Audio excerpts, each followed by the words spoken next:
របស់5យ៉ាងដែលបងប្អូនគួរតែមានបន្ថែមនៅលើរថយន្ត Ford Next Generation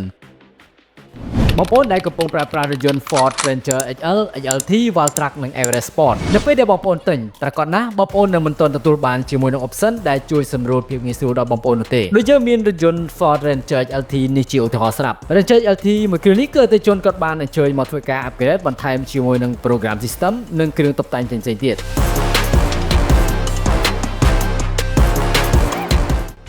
របស់ទី1នោះគឺការ upgrade ជាមួយនឹង remote start engine ដែលវាជាការផ្លាស់ប្ដូរពីសោបញ្ជាធម្មតាទៅជាសោដែលអាចបញ្ជាបញ្ឆេះម៉ាស៊ីនពីចម្ងាយបានហើយសម្រាប់ការ upgrade មួយនេះបងប្អូននឹងទទួលបានជាមួយនឹងមុខងារដែលផ្ដល់ភាពងាយស្រួលដល់បងប្អូនមែនទែន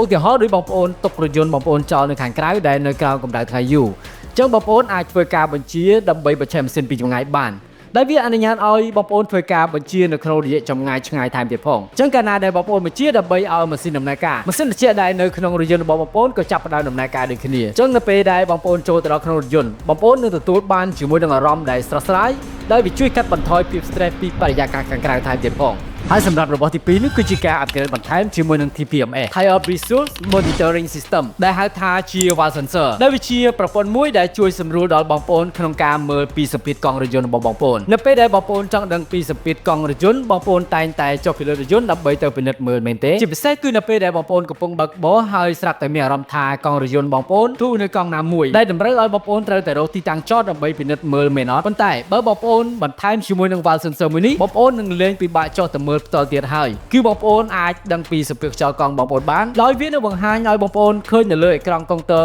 ខាងមុខឲ្យបងប្អូនដឹងតែម្ដងរបស់ទី3គឺជាប្រព័ន្ធ Welcome Light Opening ដែលវាជួយបង្ហាញបងប្អូនពីសញ្ញាមួយដោយវានឹងបំភ្លឺភ្លើង Daytime Running Light ដែលមាននៅលើជាគៀងខាងមុខនៅពេលដែលបងប្អូនដើរទៅដល់រថយន្តបងប្អូនហើយសម្រាប់ប្រព័ន្ធមួយនេះគឺវាមិនត្រឹមតែបន្ថែម option style នៅលើរថយន្តរបស់បងប្អូនតែប៉ុណ្ណោះទេក៏ប៉ុន្តែវាក៏ជាសញ្ញាមួយដែលជួយដាស់តឿនដល់បងប្អូនផងដែរគឺដូចនៅពេលដែលបងប្អូនភ្លេចយកសោរថយន្តបងប្អូនមកតាមខ្លួនអញ្ចឹងសញ្ញាភ្លើង Daytime Running Light នឹងគឺវាអាចភ្លឺបាននោះទេក៏ព្រោះតែសញ្ញា Welcome Light នឹងវាអាចភ្លឺបានលុះត្រាតែមានសោរនៅចិត្តតែប៉ុណ្ណោះបងប្អូនហើយសម្រាប់របស់ទី4នោះគឺជាប្រព័ន្ធ Global Window Opening Closing Wheel Key Fob ហើយសម្រាប់ប្រព័ន្ធមួយនេះក៏ល្អដែរបងប្អូនឧទាហរណ៍ដូចនៅពេលដែលបងប្អូនចុះពីលើរថយន្តបងប្អូនភ្លេចបិទជាមួយនឹងកញ្ចក់រថយន្តបងប្អូន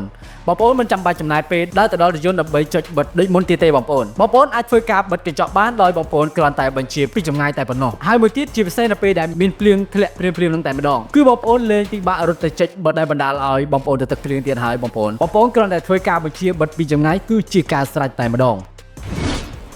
ហើយសម្រាប់របស់ទី5ចុងក្រោយនោះគឺជាការ upgrade ជាមួយនឹង Target Head-All ដែលវាជាប្រភេទដៃទាញទ្វារគ្របផ្នែកខាងក្រោយដែលវាមានមកជាមួយនឹងភ្លើង LED